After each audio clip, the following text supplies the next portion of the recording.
Bonjour ou bonsoir, j'espère que vous vous portez bien. Nous allons voir aujourd'hui une petite histoire de notre célèbre duo Sherlock Holmes et le docteur Watson. L'histoire s'intitule L'illustre client. Maintenant, elle ne peut nuire à personne. Tel fut le commentaire de M. Sherlock Holmes quand, pour la 10e fois au moins, je lui demandai l'autorisation de publier l'histoire qui va suivre. Et voilà comment j'obtins enfin la permission de perpétuer pour le public un moment, par certains côtés un sommet, de la carrière de mon ami. Holmes, comme moi, avait une faiblesse pour le bain turc. C'était dans la vapeur d'une chambre chaude que je le trouvais le moins réticent et le plus humain. À l'étage supérieur de l'établissement, de Northumberland Avenue, il y a un coin isolé avec 2 canapés jumeaux.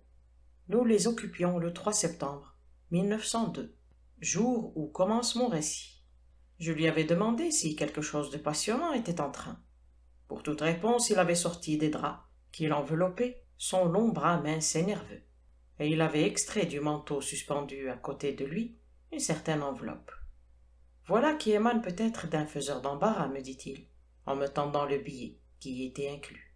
Mais il peut aussi bien s'agir d'une question de vie ou de mort. Je ne sais rien de plus que ce que contient ce message. L'entête était celle du Carlton Club, la date celle de la veille au soir. Le texte était le suivant. Sir James Damery présente ses compliments à M. Sherlock Holmes et se rendra chez lui demain à 4h30. Sir James se permet de préciser que l'affaire à propos de laquelle il désire consulter M. Holmes est très délicate et aussi très importante. J'espère donc que M. Holmes s'efforcera de se rendre libre et qu'il confirmera son accord par téléphone au Carlton Club. Bien entendu, j'ai confirmé, me dit Holmes, quand je lui rendis le message. Connaissez-vous quelque chose de ce Damery? Simplement que son nom est un passe-partout dans la haute société. Moi, je peux vous en dire un peu plus. Il a vaguement la réputation d'arranger des affaires délicates dont les journaux ne parlent pas. Vous vous rappelez sans doute des négociations avec George Lewis pour l'affaire du testament Amerford. C'est un homme du monde, naturellement enclin à la diplomatie. Je suis donc obligé de croire que la piste n'est pas mauvaise et qu'il a réellement besoin de notre assistance. Vous avez dit nôtre? Mais oui, si vous y consentez, Watson. J'en serai très honoré. Vous connaissez l'heure, 4h30. D'ici là, n'en parlons plus. À cette époque, j'habitais un appartement dans Queen Anne Street, mais j'arrivais à Baker Street légèrement avant l'heure convenue. Sir James Damery se fit annoncer avec exactitude. Faut-il décrire le personnage?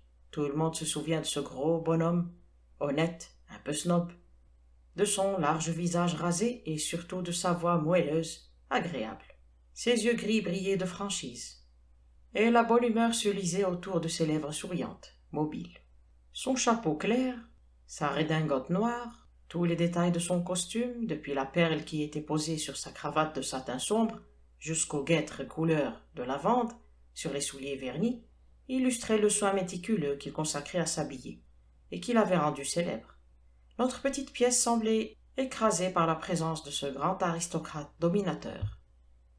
Naturellement, je m'attendais à rencontrer le docteur Watson, fit-il avec une courtoise inclination de la tête. Sa collaboration peut s'avérer très utile, car nous avons affaire en cette occasion, monsieur Holmes, à un homme qui ne recule littéralement devant rien, et en particulier la violence. Je crois que dans toute l'Europe, il n'existe pas d'individu plus dangereux. J'ai eu plusieurs adversaires auxquels s'appliquait ce terme flatteur, répondit Holmes en souriant. Fumez-vous? Alors vous voudrez bien m'excuser car j'allume ma pipe. Si votre homme est plus dangereux que feu le professeur Moriarty, ou que le colonel Sébastien Morand, toujours en vie celui-là, il vaut la peine que vous me le présentiez. Puis-je vous demander comment il s'appelle? Avez-vous jamais entendu parler du baron Gruner? De cet assassin autrichien? Sir James Damery retira ses gants glacés et se mit à rire. Il n'y a pas moyen de vous battre, monsieur Holmes. Merveilleux. Ainsi vous savez déjà que c'est un assassin. C'est mon métier de suivre dans les détails les affaires criminelles du continent. Qui aurait pu lire ce qui s'est passé à Prague et conserver des doutes sur la culpabilité de l'homme en question? Il a fallu pour le sauver un point de droit et la mort suspecte d'un témoin. Je suis aussi persuadé qu'il a tué sa femme dans ce prétendu accident au col du Splugen, que si je l'avais vu l'assassiner. Je savais également qu'il était arrivé en Angleterre et que tôt ou tard, il me donnerait du travail. Eh bien, de quoi s'est rendu coupable le baron Gruner? Je présume que ce n'est pas cette vieille tragédie qui ressort. Non, il s'agit de quelque chose de plus grave. Venger un crime est important, mais en prévenir un est encore plus important. C'est terrible, monsieur Holmes, d'assister à la préparation d'un événement affreux, d'une situation atroce, d'entrevoir clairement à quoi elle aboutira, et d'être cependant impuissant. Un être humain peut-il se trouver placé dans une position plus pénible? Difficilement. Alors vous sympathiserez avec le client dont je représente les intérêts. Je n'avais pas compris que vous n'étiez qu'un intermédiaire. Qui est le principal intéressé? Monsieur Holmes, je dois vous prier de ne pas insister là-dessus. Il est important que je puisse l'assurer que son nom respecté et estimé n'a été mêlé en rien à l'affaire. Ses motifs sont suprêmement honorables et chevaleresques, mais il préfère garder l'incognito. Inutile de vous préciser, n'est-ce pas, que vous recevrez des honoraires et que de ce côté vous avez les mains parfaitement libres. Je suis sûr que le nom réel de votre client ne vous intéresse guère. Je regrette, dit Holmes, j'ai l'habitude de me heurter au mystère à un bout de mes affaires, mais un mystère à chaque bout est trop compliqué. Je crains, Sir James, d'avoir à décliner votre proposition. Notre visiteur était grandement troublé. Sa grosse figure sensible s'assombrit de déception. Vous mesurez mal l'effet de vos paroles, monsieur Holmes. Vous me placez devant un dilemme fort grave, car je ne doute pas que vous seriez fier de prendre l'affaire en main si je vous en fournissais tous les éléments, et cependant une promesse m'empêche de vous en révéler un. Puis-je du moins vous exposer tout ce qu'il m'est permis de vous dire? Si vous voulez, étant bien entendu que je ne m'engage en rien. Soit. Premier point, vous avez dû entendre parler du général Merville. De Merville, le célèbre chef millionnaire? Oui. Il a une fille, Violette de Merville, jeune, riche, belle, accomplie, merveilleuse sous tous les rapports. C'est cette demoiselle, cette jeune fille, adorable et naïve, que nous essayons de tirer des griffes d'un démon. Le baron Gruner exerce donc une emprise sur elle. L'emprise la plus puissante quand il s'agit d'une femme. Il la tient par l'amour. Il est, comme vous le savez peut-être, extraordinairement bel homme. Il a des manières fascinantes, une voix douce et cet air romanesque et mystérieux qui plaît tant aux demoiselles. On dit de lui qu'il tient toutes les femmes à sa merci et qu'il a maintes fois vérifié cette assertion. Mais comment un tel coquin a-t-il pu faire la connaissance d'une jeune fille comme Violette de Melville? Ils se sont rencontrés au cours d'une croisière en Méditerranée. Bien que dûment sélectionnés, les passagers avaient payé leur billet. Sans doute les organisateurs ignoraient-ils le véritable tempérament du baron Gruner. Le scélérat s'est attaché à la demoiselle avec un tel succès qu'il a gagné complètement, absolument son cœur. Ce serait peu dire qu'elle l'aime. Elle éprouve à son sujet une indulgence ridicule. Elle en est obsédée. Or lui, rien ne compte sur la terre. Elle ne supporte pas le moindre mot dirigé contre lui. Tout a été tenté pour la guérir de son mal, en vain. Bref, elle se propose de l'épouser le mois prochain. Comme elle est majeure et comme elle possède une volonté de fer, comment l'empêcher de faire cette sottise? Connaît-elle l'épisode autrichien? Le rusé démon lui a conté tous les scandales déplaisants de son passé, mais toujours de façon à se faire passer pour un martyr innocent. Elle n'écoute que sa version. Elle ne veut rien entendre des autres. Mon Dieu! Mais vous avez sûrement par inadvertance laissé échapper le nom de votre client. Il s'agit du général de Merville. Notre visiteur s'agita sur sa chaise. Je pourrais vous répondre par l'affirmative, monsieur Holmes, mais je vous mentirai. De Merville est anéanti. Cette histoire l'a complètement démoralisé. Les nerfs qu'il avait toujours conservés sur le champ de bataille se sont effondrés, et il est devenu un faible vieillard, à peu près gâteux, tout à fait incapable de lutter contre un coquin plein de vigueur et d'astuce comme cet Autrichien. Mon client est un vieil ami, qui connaît intimement le général, depuis de longues années, et qui a voué à la jeune fille une sollicitude paternelle depuis le temps où elle portait des jupes courtes. Je ne vois rien qui puisse motiver une action de Scotland Yard.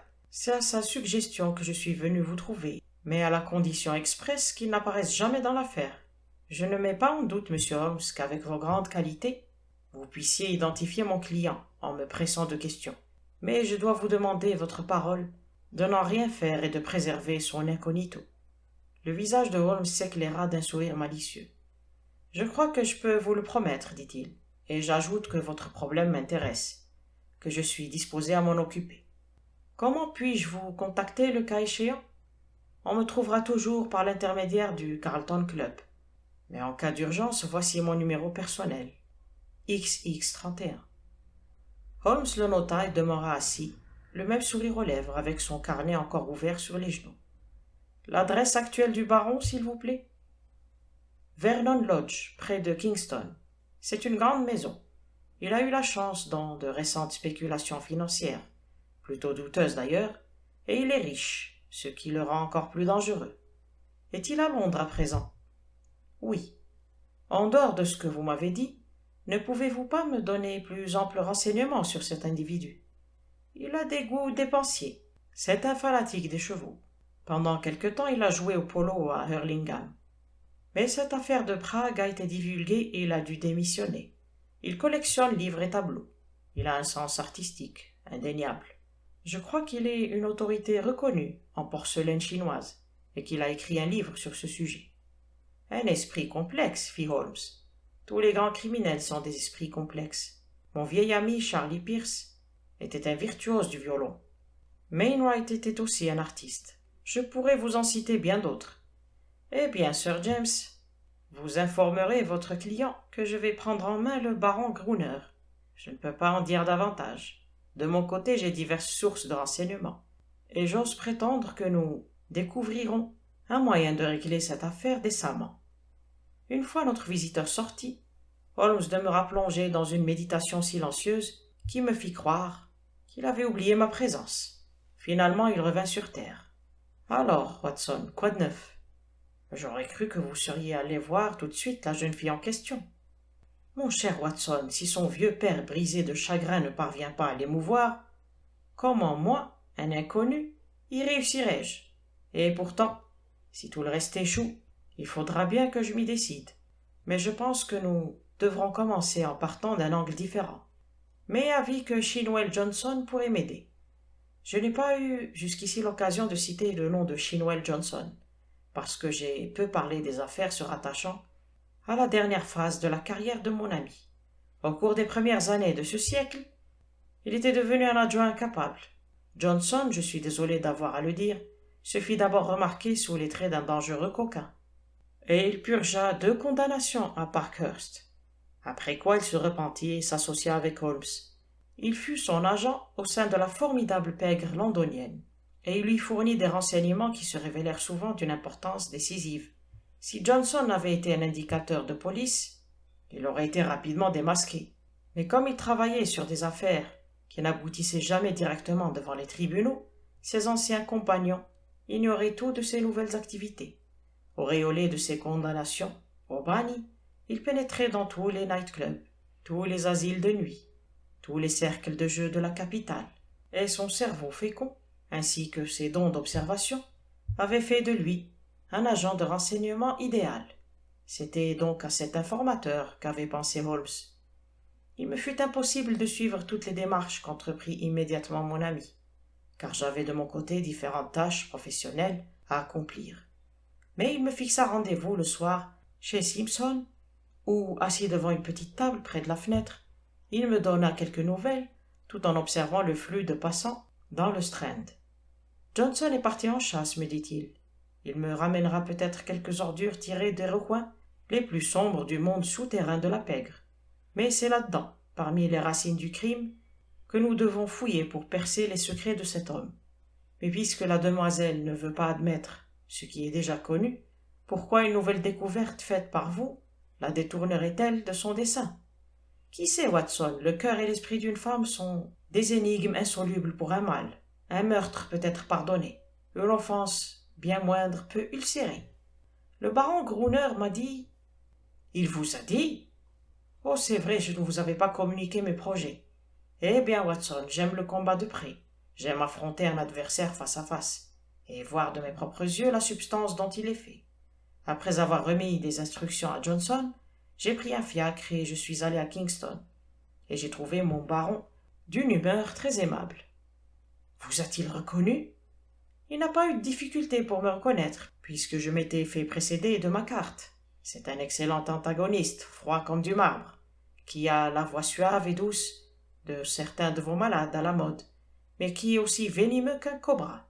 Il a de la branche, je le considère comme un véritable aristocrate du crime, qui vous invite à prendre une tasse de thé, mais qui a la cruauté d'un tombeau. Oui, je suis ravi de m'être intéressé au baron Adelbert Gruner. Vous dites qu'il a été aimable? Le chat qui ronronne quand il voit une souris approcher. L'amabilité de certaines personnes est plus mortelle que la violence d'individus plus grossiers. Sa manière de m'accueillir le dépeint assez bien. Je me disais aussi que je finirais par vous rencontrer quelque jour, monsieur Holmes, m'a-t-il dit. Vous avez été sans doute engagé par le général de Merville, afin d'empêcher mon mariage avec sa fille Violette, n'est-ce pas? J'ai répondu que oui. Mon cher monsieur, m'a-t-il déclaré, vous ne ferez que compromettre une réputation pourtant bien méritée, la vôtre. Vous ne pouvez pas réussir dans cette affaire. Vous vous atteleriez à une tâche ingrate, qui ne serait pas sans danger. Permettez-moi de vous conseiller vivement de vous retirer, et tout de suite. Voilà qui est curieux, ai-je répliqué. C'était exactement l'avis que j'avais l'intention de vous donner. J'ai du respect pour votre cervelle, baron, et le peu que j'ai vu de votre personnalité ne l'a pas diminué. Parlons d'homme à homme. Personne ne veut revenir sur votre passé et vous causer des ennuis. Le passé est le passé, et vous nagez maintenant dans des eaux claires. Mais si vous persistez dans l'idée de ce mariage, vous soulèverez contre vous une foule d'ennemis puissants, qui ne vous lâcheront que lorsqu'ils auront rendu l'Angleterre intenable. Le sujet en vaut-il la peine? Vous seriez plus avisé de laisser tranquille la jeune fille, et ne vous serait pas agréable que certains épisodes de votre passé lui fussent connus. Le baron possède quelques poils sous son nez qui ressemblent aux antennes d'un insecte. Ils se sont mis à s'agiter de plaisir pendant qu'il m'écoutait, et il m'a répondu d'abord par un petit rire. « Pardonnez mon hilarité, monsieur Holmes, m'a-t-il dit ensuite, mais c'est vraiment drôle de vous voir essayer de jouer une partie sans avoir la moindre carte dans votre jeu. Je ne crois pas qu'on pourrait mieux faire, mais c'est tout de même amusant. Pas la moindre carte, monsieur Holmes, pas le plus petit des atouts mineurs. À ce que vous croyez, à ce que je sais, permettez-moi de vous éclairer complètement, car mes cartes sont si fortes que je peux les jouer sur table. J'ai eu la chance de conquérir l'entière affection de cette jeune fille. Elle me l'a donnée en dépit du fait que je l'ai mise au courant de tous les malheureux épisodes de mon passé. Je lui ai dit également que certains intrigants, certains individus dangereux, je suppose que vous en reconnaissez, iraient la trouver et lui raconteraient des histoires, et je l'ai mise en garde, tout en lui indiquant comment les recevoir. Avez-vous entendu parler de la suggestion post-hypnotique, monsieur Holmes? Eh bien, vous la verrez à l'œuvre, car un homme qui possède une personnalité peut hypnotiser quelqu'un sans aucune passe de charlatan. Elle est prête à vous accueillir. Je suis certain qu'elle ne vous refusera pas un rendez-vous. Elle est très docile aux volontés de son père, sauf sur un petit détail. Eh bien, Watson, j'avais l'impression qu'il n'y avait plus grand-chose à faire. Aussi ai-je pris congé, avec toute la froideur et la dignité possible. Mais au moment où j'avais la main sur la poignée de la porte, il m'arrêta. « À propos, monsieur Holmes, vous avez connu Lebrun, le détective français? »« Oui. Savez-vous ce qui lui est arrivé? » Je crois qu'il a été rossé par quelques apaches de Montmartre et qu'il est infirme pour la vie. Très juste, monsieur Holmes. Par une pure coïncidence, il s'était mêlé de mes affaires une semaine plus tôt. Ne vous mêlez pas de mes affaires, monsieur Holmes. Cela vous porterait malheur. Plusieurs l'ont expérimenté à leurs dépens. Mon dernier mot, allez de votre côté et moi du mien. Bonsoir. Voilà où j'en suis, Watson. Vous êtes au fait des dernières nouvelles. Ce baron me paraît dangereux. Puissamment dangereux. Je dédaigne les Rodomont, mais celui-ci est du type d'homme qui en disent plutôt moins que plus. Êtes-vous obligé de vous occuper de cette affaire? S'il épouse la jeune fille, quelle importance? Étant donné qu'il a indiscutablement assassiné sa dernière femme, je dirais qu'il est très important qu'il n'épouse pas cette jeune fille. Par ailleurs, il y a le client. Allons, ne discutons pas de cela. Quand vous aurez terminé votre café, vous feriez aussi bien de m'accompagner, car le joyeux Chinwell va venir me faire son rapport. Il était déjà à Baker Street quand nous arrivâmes, C'était un colosse au visage rougeau et vulgaire. 2 yeux d'une extrême vivacité étaient le seul signe extérieur de l'esprit rusé qui se dissimulait dans sa tête de brute. Il avait dû plonger dans les bas-fonds de son royaume.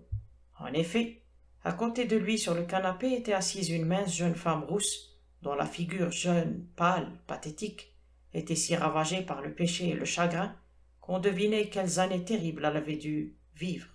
« Je vous présente mademoiselle Kitty Winter, » annonça Chinwell Johnson, en agitant sa main grasse. « Ce qu'elle sait, elle parlera toute seule. » J'ai mis la main dessus, monsieur Holmes, moins d'1 heure après avoir reçu votre message. Je ne suis pas difficile à trouver, dit la jeune femme. N'importe qui peut me trouver. L'enfer, Londres. Même adresse pour Porky Chinwell. Nous sommes de vieux copains, Porky et moi. Mais sapristi, il en existe un autre qui devrait être dans un enfer plus bas que nous, s'il y avait une justice au monde. C'est l'homme dont vous vous occupez, monsieur Holmes. Holmes sourit. Je m'associe à vos bons vœux, mademoiselle Winter. Si je peux vous aider à l'envoyer, là où de droit il a sa place, à votre disposition, fit notre visiteuse avec une énergie farouche. Une intensité de haine passa sur ses traits tirés et dans ses yeux brillants, comme on n'en voit jamais chez un homme et rarement chez une femme. Vous n'avez pas besoin de vous occuper de mon passé, monsieur Holmes, il n'a aucun intérêt. Je suis simplement ce qu'a fait de moi Adelbert Gruner. Si je pouvais l'entraîner. Elle brandit frénétiquement ses mains. Oh, si seulement je pouvais l'entraîner dans la fosse où il en a poussé tant. Vous savez de quoi il s'agit? Porky Chinwell me l'a dit. Il court après une autre pauvre idiote, et cette fois il veut l'épouser. Vous voulez l'en empêcher? Eh bien, vous en savez sûrement assez sur ce démon pour empêcher n'importe quelle jeune fille convenable et censée de vouloir vivre dans le même toit que lui. Elle a perdu la raison, elle est follement amoureuse. Elle a été mise au courant, elle ne tient compte de rien. Au courant de l'assassinat? Oui. Seigneur, elle doit avoir de ses nerfs. Elle croit que ce sont des calomnies. Ne pouvez-vous pas lui fourrer des preuves sous ses yeux d'idiote? Vous nous aideriez à l'éclairer? Quoi? Ne suis-je pas une preuve en chair et en os? Si je me trouvais devant elle, et si je lui disais comment il m'a traité, vous le feriez? Si je le ferais? Ah oui. Eh bien, cela vaudrait la peine d'essayer. Mais il a confessé la plupart de ses péchés et elle l'a absous. Je ne crois pas qu'elle accepte de rouvrir le débat. Je lui prouverai qu'il ne lui a pas tout dit, déclara mademoiselle Winter. J'ai été plus ou moins au courant de 2 ou 3 meurtres qui n'ont pas fait autant de bruit. Il parlait de quelqu'un de sa voix de velours, puis il me regardait avec un œil tranquille et disait « Il est mort, il est à moi ». Il ne parlait pas pour ne rien dire, mais j'y faisais peu attention. Comprenez que je l'aimais. Tout ce qu'il faisait me plaisait, exactement comme à cette pauvre folle. Une seule chose me bouleversa. Oui, par le diable. Sans sa langue menteuse empoisonnée, qui explique et aplanit tout, je l'aurais quitté cette nuit-là. Il a un livre relié en cuir brun avec une serrure, et ses armes sur la couverture. Je pense qu'il avait bu cette nuit-là, sinon il ne me l'aurait pas montré. Ce livre? Je vous dis, monsieur Holmes, que cet homme collectionne les femmes, et qu'il éprouve autant d'orgueil à sa collection de femmes que d'autres à leur collection de mouches ou de papillons. Il a tout mis dans ce livre, des instantanés, des noms, des détails, tout enfin. C'est un livre obscène, un livre qu'aucun homme, même élevé dans le ruisseau, n'aurait pu écrire. Mais c'est quand même le livre d'Adelbert Gruner, Les âmes que j'ai ruinées. Il aurait pu inscrire ce titre-là s'il y avait pensé. Néanmoins, ça ne sert à rien d'en parler, car le livre ne pourrait pas vous être utile. Et s'il l'était, vous ne pourriez pas l'avoir. Où est-il? Comment vous dire où il se trouve maintenant? Il y a plus d'1 an que j'ai quitté Adelbert. Quand j'étais avec lui, je savais où il le rangeait. Par beaucoup de côtés, il ressemble à un chat. Il en a la propreté et la précision. Le livre est peut-être dans le vieux meuble de son bureau privé. Vous connaissez sa maison? Je suis allé dans son bureau, répondit Holmes. Tiens, déjà, vous n'êtes pas fainéant. Si vous n'êtes parti en guerre que ce matin, peut-être que le cher Adelbert a trouvé pour une fois un rival à sa taille. Le bureau où vous l'avez vu est celui qui contient les porcelaines chinoises, dans un gros buffet entre les fenêtres. Derrière sa table se trouve la porte qui ouvre sur le bureau privé. une petite pièce où il conserve des papiers et toutes sortes de choses. N'a-t-il pas peur des cambrioleurs? Delbert n'est pas un poltron. Personne, même pas son pire ennemi, n'oserait le dire. Il est capable de veiller sur sa vie. La nuit, une sonnerie d'alarme fonctionne, et puis, qu'y a-t-il chez lui qui puisse intéresser un cambrioleur? À moins qu'il ne lui dérobe ses porcelaines chinoises. Pas intéressant, trancha Chinwell Johnson avec l'autorité d'un expert. Aucun receleur ne voudrait d'un truc qu'on ne peut ni fondre ni vendre. D'accord, fit Holmes. Eh bien, mademoiselle Winter, si vous vouliez revenir demain ici après-midi, à 5 heures, j'aurais entre-temps réfléchi à votre proposition de voir la jeune fille, et j'aurais examiné si un rendez-vous peut être aménagé.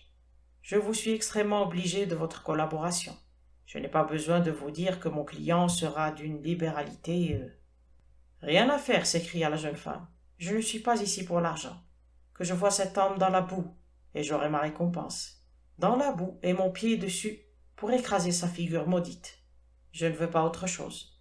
Je vous verrai demain, et n'importe quand, aussi longtemps que vous vous occuperez de lui, Porky vous dira où l'on peut me trouver. Je ne revis pas Holmes avant le lendemain soir, où nous dînâmes ensemble à notre restaurant du Strand. Il haussa les épaules quand je lui demandai si son entretien avait bien tourné. Puis il me raconta l'histoire que je répète sous une forme adoucie.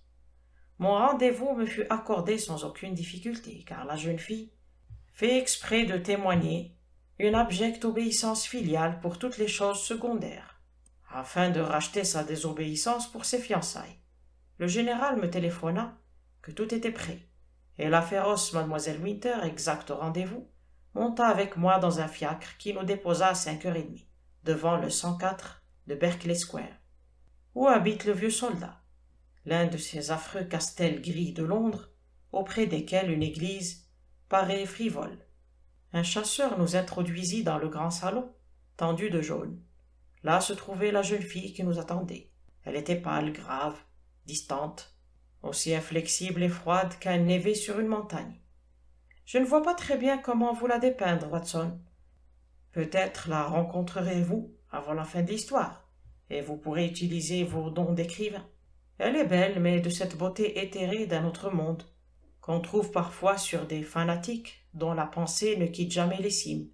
Chez les vieux maîtres du Moyen-Âge, j'ai vu des visages qui ressemblaient aux siens. Comment un fauve a-t-il pu poser ses vilaines griffes sur un être pareil? Voilà qui me dépasse. Vous savez que les extrêmes s'attirent. Le spirituel est attiré par l'animal, l'homme des cavernes par l'ange. Ce cas est le pire de tout ce que vous pouvez imaginer. Elle connaissait évidemment le motif de notre visite. Le bandit n'avait pas tardé à la prévenir contre nous. L'arrivée de mademoiselle Winter la surprit un peu, je pense. Mais elle nous désigna 2 fauteuils, avec la mine de la révérende mère d'une abbaye recevant 2 mendiants lépreux. Si vous avez envie un jour de vous gonfler d'importance, mon cher Watson, prenez donc des leçons chez mademoiselle Violette de Merville. Monsieur, me dit-elle d'une voix qui évoquait irrésistiblement le vent qui descend d'un iceberg, votre nom ne m'est pas inconnu. Vous êtes venu ici, si j'ai bien compris, pour calomnier mon fiancé, le baron Gruner. Ce n'est que sur les instances de mon père que je vous reçois, et d'avance je vous avertis que rien de ce que vous me direz n'affectera mes dispositions. Elle me fit de la peine, Watson. Sur le moment, je la regardais comme j'aurais regardé ma propre fille. Je ne suis pas souvent éloquent. Je me sers de ma tête, non de mon cœur. Mais vraiment, je plaidais devant elle avec toute la chaleur des mots que je puisais dans mon tempérament. Je lui décrivis l'épouvantable situation de la femme qui a la révélation du caractère d'un homme seulement après l'avoir épousé. Une femme qui doit subir les caresses de mains sanglantes et de lèvres impures. Je ne lui épargnai rien. La honte, la peur, l'angoisse, le désespoir qu'elle se promettait en l'épousant. Toutes mes phrases furent impuissantes à amener un peu de couleur sur ses joues ivoirines ou une lueur d'émotion dans son regard perdu au loin. Je pensais à ce que le coquin m'avait dit à propos de l'influence post-hypnotique. De fait, on pouvait croire qu'elle vivait au-dessus de la terre, dans une sorte de rêve extatique. Et pourtant elle me répondit avec une précision toute matérielle. « Je vous ai écouté patiemment, monsieur Holmes. L'effet de vos propos sur mon esprit est exactement celui que je vous avais prédit. Je sais qu'Adelbert, que mon fiancé a traversé de nombreux orages au cours desquels il s'est attiré des haines féroces et des aversions parfaitement injustes. Vous êtes le dernier venu de toute une série de calomniateurs. Il est possible que vous me vouliez du bien, quoique j'ai appris que vous étiez un agent payé, et que vous auriez aussi bien défendu les intérêts du baron que ceux de ses ennemis. Mais n'importe, je veux que vous compreniez une fois pour toutes que je l'aime, qu'il m'aime, et que l'opinion du monde ne m'impressionne pas davantage que les piaillements des oiseaux de l'autre côté de la fenêtre. Si sa noble nature a jamais eu des défaillances, peut-être lui suis-je précisément destiné afin de la relever au niveau supérieur dont elle est digne. Mais je n'ai pas bien saisi, ajouta-t-elle, en tournant sa tête vers mademoiselle Winter. Qui peut être cette jeune dame?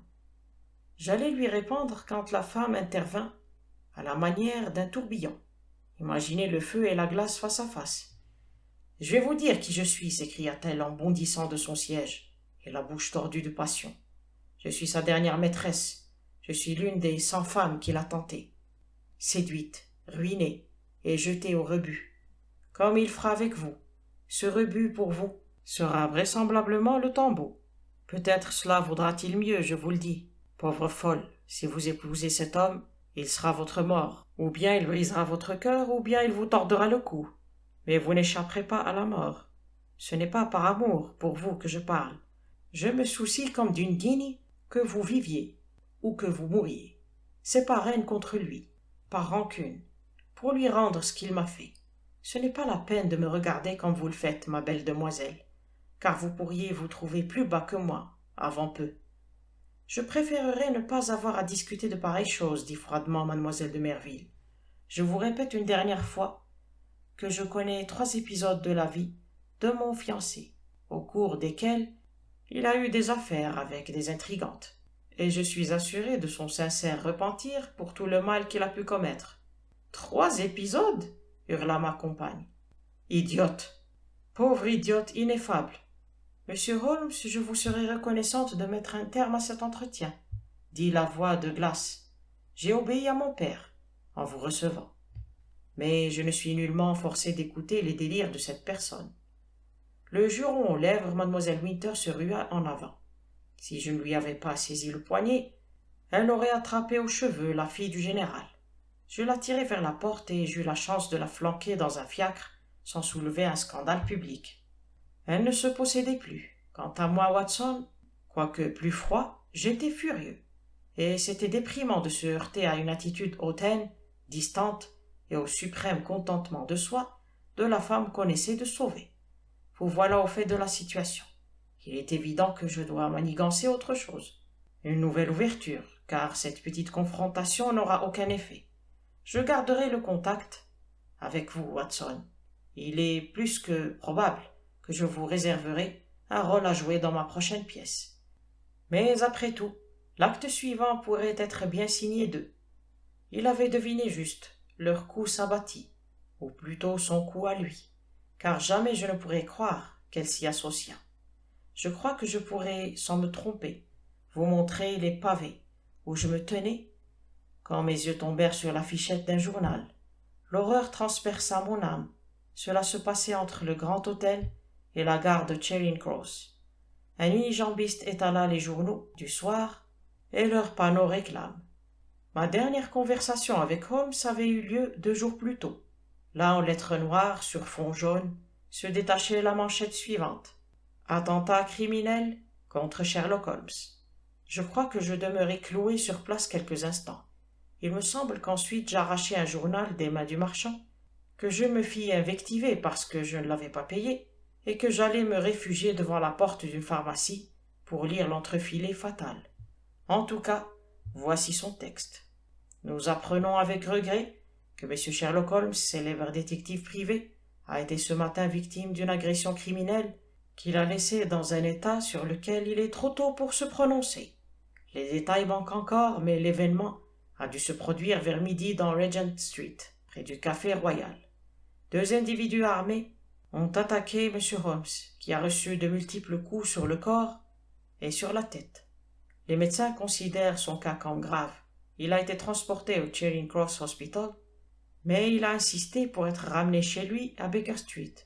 Ses agresseurs étaient correctement vêtus. Ils ont échappé à leurs poursuivants en traversant le Café Royal et en sortant par derrière dans Glasshouse Street. Ils appartenaient sans aucun doute à cette société du crime qui a eu tant d'occasions de se plaindre de l'activité et de l'habileté du blessé. Faut-il que j'ajoute qu'aussitôt je me jetai dans un fiacre et que je me fis conduire à Baker Street? À la porte attendait le landau de Sir Leslie Oakshott. Je me heurtai dans le vestibule au célèbre chirurgien. Aucun danger immédiat, me dit-il. 2 déchirures au cuir chevelu et de nombreuses meurtrissures. Plusieurs points de suture ont été indispensables. Je lui ai injecté de la morphine et il lui faut du repos. Mais je vous autorise à le voir quelques minutes. Cette permission obtenue, je me précipitai dans la chambre où il faisait presque noir. Le malade était parfaitement éveillé. Dans un murmure rauque, il m'appela. Le store était à 3/4 baissé, mais un rayon de soleil tapait dedans, et j'aperçus la tête bandée du blessé. Une traînée rouge avait traversé les compresses blanches. Je m'assis à côté de lui et hochai la tête. « Tout va bien, Watson, ne faites pas cette figure-là, » me chuchota-t-il d'une voix très affaiblie. « Le mal n'est pas si grand qu'il paraît. » Dieu merci. Je ne suis pas mauvais à la canne, vous savez. J'ai détourné la plupart des coups, mais ils étaient 2. Le deuxième était de trop. Que puis-je faire, Holmes? Naturellement, c'est ce maudit baron qui est à l'origine de l'agression. Si vous m'y autorisez, je m'en vais de ce pas l'écorcher vif. Pauvre vieux Watson, non, nous ne pouvons rien faire avant que la police ait mis le grappin sur ses acolytes. Mais ils avaient bien préparé leur fuite. Attendez un peu. J'ai mes plans. La première chose à faire est d'exagérer la gravité de mes blessures. On viendra vous demander de mes nouvelles, Watson. Forcez la dose. Dites que j'aurai bien de la chance si je passe la semaine.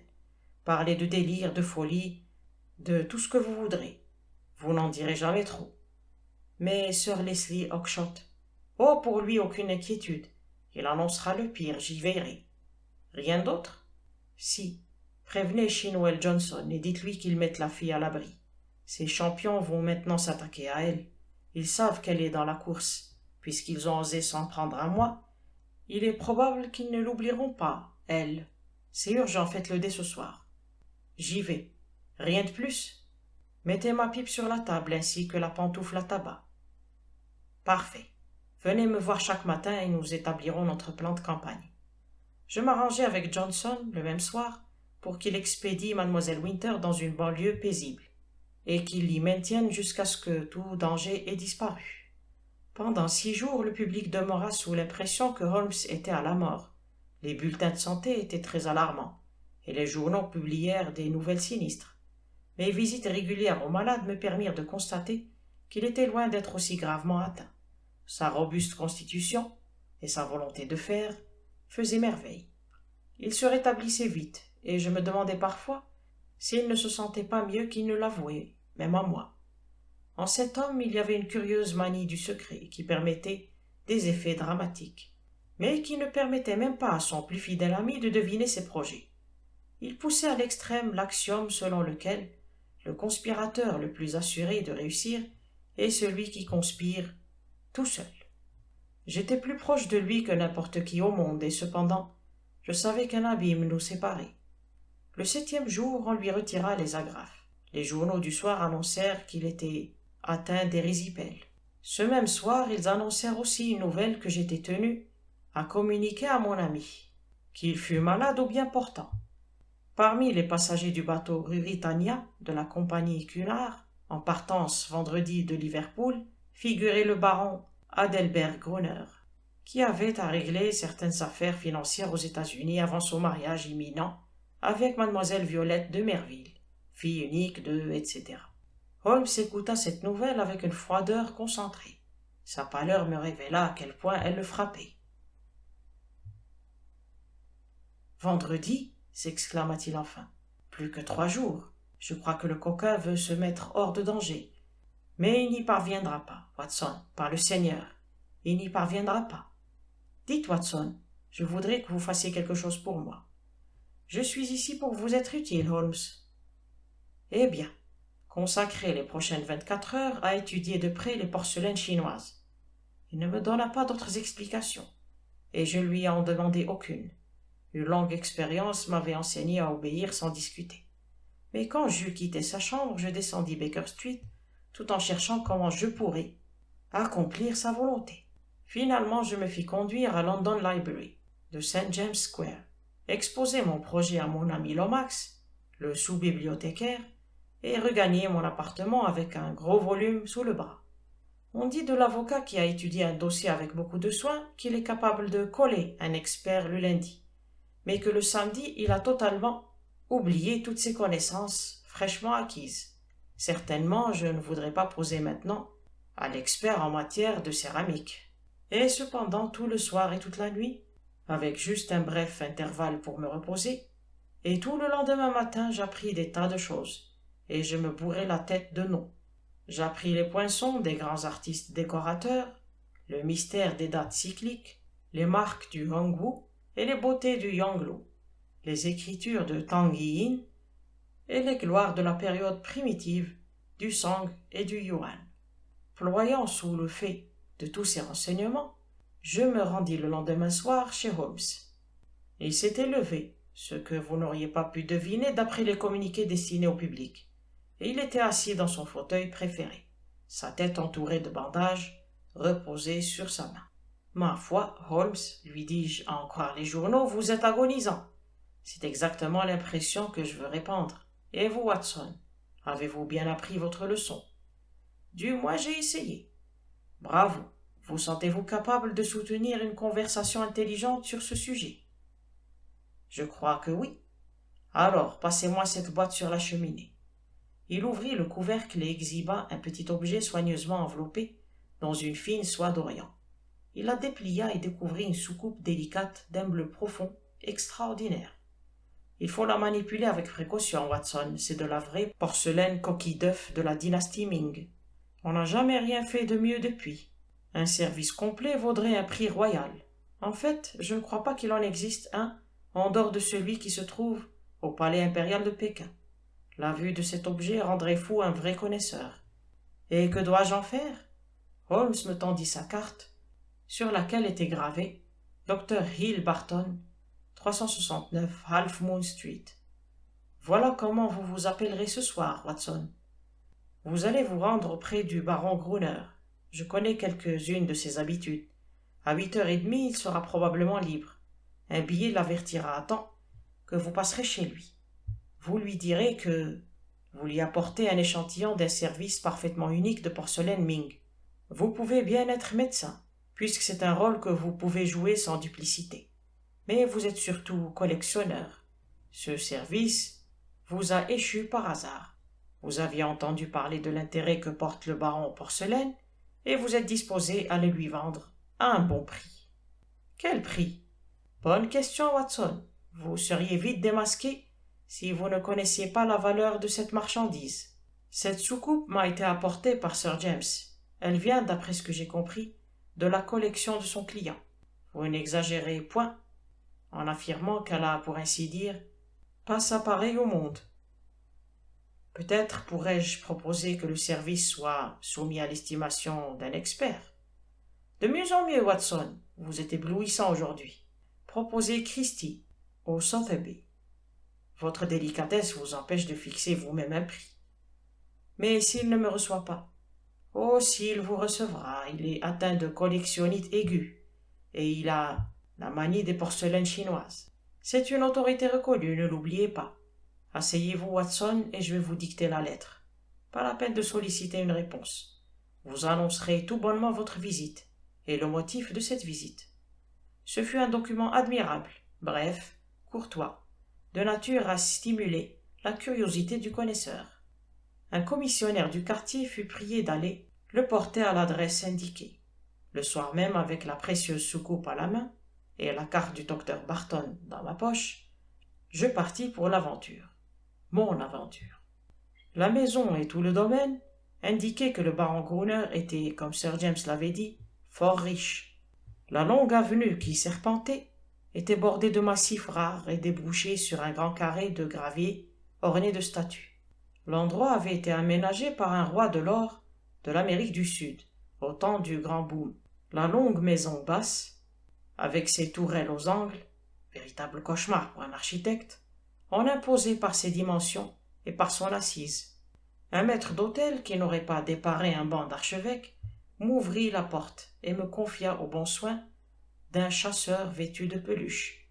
Enfin le baron me reçut. Il se tenait debout auprès d'un grand meuble placé entre les deux fenêtres et qui renfermait une partie de sa collection de Chine. Quand j'entrai, il se tourna vers moi. Il tenait à la main un petit vase brun. « Je vous en prie, docteur, asseyez-vous, me dit-il. » J'étais en train de contempler mes trésors et je me demandais si je pouvais réellement leur en ajouter un. Ce petit échantillon de Tang, qui date du 7e siècle, vous intéresserait sans doute. Je suis sûr que vous n'avez jamais vu un travail plus délicat, ni un coloris plus riche. Avez-vous la soucoupe Ming dont vous m'avez parlé? Je défis précautionneusement mon paquet et je la lui tendis. Il s'assit devant son bureau, approcha la lampe car il faisait sombre et entreprit de l'examiner. Pendant qu'il la considérait sous tous ses angles, la lumière jaune éclairant sa physionomie me permit de l'étudier à mon aise. Il était réellement très bel homme. La réputation que sa beauté avait acquise en Europe était méritée. Il était d'une taille moyenne, mais d'une charpente gracieuse et souple. Il avait le visage bronzé, presque oriental, avec de grands yeux noirs langoureux, qui devaient exercer sur les femmes un facile pouvoir de fascination. Cheveux et moustaches étaient noirs corbeaux. La moustache était courte, effilée, cosmétiquée. Mais si je n'avais jamais vu de bouche d'assassin, j'en avais une devant moi. On aurait dit une entaille sur la figure. Mince, impitoyable, terrible. Il avait tort d'en écarter la moustache, car cette bouche était le signal d'alarme de la nature, un avertissement pour ses victimes éventuelles. Il avait la voix engageante, des manières parfaites. Je lui aurais donné un peu plus de 30 ans. En réalité, comme je l'appris plus tard, il en avait 42. Très joli en vérité, très joli, dit-il enfin. Et vous dites que vous en avez un service de 6. Ce qui me confond, c'est que je n'avais pas entendu parler de ces magnifiques spécimens. Je ne connais qu'un service en Angleterre capable de rivaliser avec eux. Encore n'est-il certainement pas sur le marché. Serais-je indiscret si je vous demandais, docteur Barton, comment vous l'avez entre les mains? Est-ce que cela vous intéresse vraiment? Répliquai-je avec autant d'insouciance que j'en fus capable. Vous pouvez voir que cette pièce est authentique. Quant à sa valeur, je me fierai tout simplement à l'estimation d'un expert. C'est très mystérieux, murmura-t-il, tandis que dans ses yeux noirs s'allumait une rapide flamme de soupçon.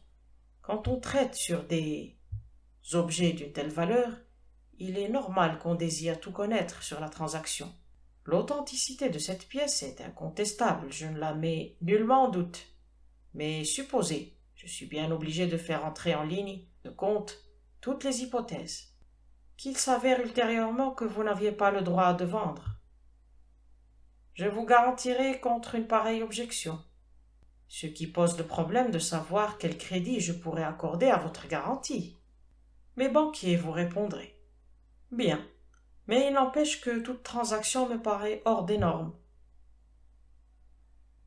Vous pouvez faire affaire ou non? Dis-je avec un air suprêmement détaché. Je me suis adressé à vous d'abord parce que j'avais appris que vous étiez un connaisseur. Mais ailleurs, je n'aurais pas de difficulté.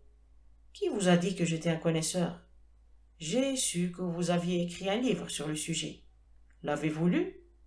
Non. Mon Dieu, je comprends de moins en moins. Vous êtes un connaisseur et un collectionneur. Vous possédez une pièce de grande valeur dans votre collection. Et cependant, vous n'avez même pas pris la peine de consulter le seul livre qui vous aurait renseigné sur le sens et la valeur de ce que vous détenez. Comment me l'expliquez-vous? Je suis très occupé, je suis médecin. J'ai une clientèle. Ce n'est pas une réponse. Si un homme a une manie, il s'y consacre, quelles que soient ses autres occupations. Vous disiez dans votre lettre que vous étiez un connaisseur. C'est vrai. Puis-je vous poser quelques questions pour vérifier? Je suis obligé de vous dire, docteur, en admettant que vous en soyez un, que ce marché me paraît de plus en plus suspect. Je voudrais vous demander ce que vous savez de l'empereur Shōmu Et comment vous l'associez avec le Chosewin près de Nara? Cela vous embarrasse? Eh bien, parlez-moi donc de la dynastie des Wei du Nord et de sa place dans l'histoire de la céramique. Je bondis de mon fauteuil en feignant la colère. Voilà qui est intolérable, monsieur, m'écriai-je. Je suis venu ici pour vous accorder une préférence, non pour être interrogé comme un écolier. Ma science sur ces sujets peut être inférieure à la vôtre, mais je ne répondrai certainement pas à des questions posées d'une manière aussi injurieuse. Il me regarda fixement. Toute langueur avait disparu de ses yeux, puis soudain ceux-ci étincelèrent. J'entrevis l'éclat des dents blanches entre les lèvres cruelles. Quel jeu jouez-vous? Vous êtes venu ici pour m'espionner. Vous êtes un émissaire de Holmes. Vous essayez de me duper. Il paraît que Holmes est mourant. Alors il m'adresse ses valets pour me surveiller. Vous êtes entré ici sans ma permission, mais par Dieu, vous trouverez plus difficile de sortir que d'entrer. Il s'était levé d'un bond, et je reculai, me préparant à son attaque, car l'homme était hors de lui. Peut-être m'avait-il soupçonné dès l'abord. En tout cas, cet interrogatoire lui avait révélé la vérité. Il était clair que je ne pouvais plus espérer lui faire illusion. Il plongea ses mains dans un tiroir et le fouilla fébrilement. Mais il dut surprendre un bruit, car il s'arrêta pour écouter. « Ah » cria-t-il, et il se rua dans la pièce qui se trouvait derrière lui.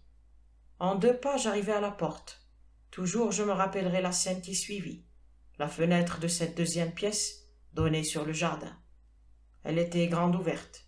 À côté de la fenêtre, semblable à un fantôme terrible, le visage tiré et livide, se tenait Sherlock Holmes. L'instant d'après, il avait foncé de l'autre côté. Je l'entendis écraser les lauriers du jardin. Avec un hurlement de rage, le maître de maison se précipita à sa poursuite, par la fenêtre ouverte. Et alors, oh, ce fut fait en 1 seconde. Je vis tout clairement pourtant un bras. Le bras d'une femme surgit entre les branches de laurier. Au même moment, le baron poussa un cri horrible. Je l'entendrai toujours. Il plaqua ses 2 mains sur son visage et revint dans la pièce en courant. Dans sa course, il se cognait la tête contre les murs. Puis il tomba sur le tapis, boula et se tordit par terre, pendant que ses cris résonnaient dans toute la maison. « De l'eau! Pour l'amour de Dieu, de l'eau » hurlait-il sans discontinuer. Je m'emparai d'une carafe sur une table et me hâtai de lui porter secours. Au même moment, le maître d'hôtel et plusieurs valets de chambre accoururent. Je me rappelle que l'un d'eux s'évanouit pendant que j'étais agenouillé auprès du blessé et que j'avais exposé son visage atrocement défiguré à la lumière de la lampe. Le vitriol était en train de le ronger et s'égouttait des oreilles et du menton. Un œil était déjà blanc, vitreux. L'autre était rouge et inflammé. La physionomie que j'avais admirée un peu plus tôt ressemblait à une belle toile sur laquelle l'artiste aurait passé une éponge humide et méphitique. Elle était devenue brouillée, décolorée, inhumaine, terrifiante. En quelques mots, j'expliquai exactement ce qui était arrivé, du moins en ce qui concernait l'agression au vitriol. Quelques valets avaient sauté par la fenêtre, d'autres fouillaient le jardin, mais il faisait nuit et la pluie commençait à tomber. La victime ne s'arrêtait de hurler que pour pousser des cris de rage contre celle qui s'était vengée. « C'est ce chat de l'enfer, c'est Kitty Winter. Oh, la diablesse, elle paiera, oui, elle paiera. Dieu du ciel, cette douleur est plus que je ne peux supporter. » Je baignis son visage dans l'huile et mis de l'ouate sur sa peau à vif. Je lui administrai une piqûre de morphine. Il oubliait de me soupçonner, tant le choc l'avait bouleversé. Il se cramponnait à mes mains, comme si j'avais le pouvoir de redonner vie à ses yeux de poisson mort qui me regardaient. J'aurais pleuré sur ce désastre physique si je ne m'étais pas souvenu de la vilainie de son existence. C'était elle la responsable de cette ruine. Je répugnais à sentir l'étreinte de ses mains brûlantes. L'arrivée du médecin de famille me soulagea. Un spécialiste suivit. Un inspecteur de police ne tarda point. Je lui tendis ma vraie carte de visite. Il aurait été puéril et inutile d'agir autrement, car à Scotland Yard tout le monde me connaissait presque autant que Sherlock Holmes. Puis je quittai cette sinistre maison. Moins d'1 heure plus tard, j'étais à Baker Street. Holmes était assis dans son fauteuil habituel. Il semblait très pâle, épuisé. Outre ses blessures, les événements de la soirée avaient ébranlé son moral d'acier. Et il écouta avec horreur ma description de la transformation du baron. « Le salaire du péché, Watson, le salaire du péché, » me dit-il. Tôt ou tard, on le reçoit toujours. Dieu le sait, il avait suffisamment péché, ajouta-t-il en prenant sur la table un livre brun. Voici le livre dont la fille nous avait parlé. S'il ne rompt pas les fiançailles, rien n'y fera. Mais il les rompra, Watson, il le faut. Aucune femme ayant le respect de soi-même n'y résisterait. C'est son carnet d'amour, ou plutôt de luxure, appelez-le comme vous voudrez. Dès que la fille Winter nous en avait appris l'existence, j'avais compris qu'il serait une arme formidable si nous pouvions nous en emparer. Je n'avais rien dit sur le moment, car la fille aurait pu bavarder. Mais j'ai ruminé l'histoire, et puis il y a eu l'agression. Elle m'a fourni la chance de faire croire au baron qu'il n'avait plus besoin de se méfier de moi. Tout s'est passé au mieux. J'aurais bien attendu un peu plus longtemps, mais son projet de voyage en Amérique m'a forcé la main. Il ne serait jamais parti en abandonnant derrière lui un document aussi compromettant. J'étais donc obligé d'agir sans délai. Un cambriolage nocturne était impossible puisqu'il avait combiné un dispositif d'alarme. Mais le soir, il y avait un risque à prendre, à condition que je fusse assuré que son attention était retenue ailleurs. Voilà pourquoi, vous et votre soucoupe, vous êtes entrés en scène. Seulement il me fallait savoir avec précision où était le livre, car je me doutais bien que je ne disposerais que de quelques minutes pour travailler. Mon temps était limité par vos connaissances sur la porcelaine chinoise. Je convoquai donc la fille au dernier moment. Comment aurais-je pu deviner ce que contenait le petit paquet qu'elle portait avec tant de précaution, sous son manteau? J'avais cru qu'elle était venue uniquement pour mon affaire, mais il semble qu'elle s'était occupée aussi de la sienne. Il avait deviné que c'était vous qui m'aviez envoyé. Je craignais cela, mais vous l'avez tenu en haleine assez longtemps pour que j'aie pu m'emparer du livre. Pas assez toutefois pour que j'aie pu m'enfuir sans avoir été vu. Ah, Sir James, je suis très content que vous soyez venu. Notre ami mondain répondait à une convocation qui lui avait été envoyée tout à l'heure. Il écouta avec le plus vif intérêt le récit de tous les événements. Vous avez fait merveille, merveille, s'exclama-t-il. Mais si ces blessures sont si terribles que le décrit le docteur Watson, alors notre projet de contrecarrer le mariage réussira sans qu'il soit nécessaire d'utiliser ce livre infâme. Holmes hocha la tête. Des femmes comme mademoiselle Merville ne se conduisent pas ainsi. Elle l'aimerait encore davantage sous les traits d'un martyr défiguré. Non, c'est son aspect moral, pas son aspect physique que nous devons détruire. Ce livre la ramènera sur terre, et je ne vois rien d'autre qui y parviendrait. Il est de sa propre écriture. Elle ne peut pas le récuser. Sir James emporta le livre et la soucoupe précieuse. Comme j'étais moi-même en retard, je descendis en sa compagnie. Une charrette anglaise l'attendait. Il sauta dedans, donna un ordre bref au cocher, qui portait une cocarde, et la voiture s'éloigna rapidement. Il eut beau faire retomber la moitié de son manteau pour recouvrir les armoiries de la portière, j'eus quand même le temps de les reconnaître. Je demeurai bouche bée. Puis je fis demi-tour et regagnai la chambre de Holmes. « J'ai découvert qui est notre client, m'écriai-je tout fier de ma nouvelle. Eh bien, Holmes, c'est un ami loyal et un gentilhomme chevaleresque, interrompit Holmes, en levant une main, pour m'arrêter dans mon élan. Que ceci nous suffise maintenant pour toujours. J'ignore comment le livre infâme a été utilisé.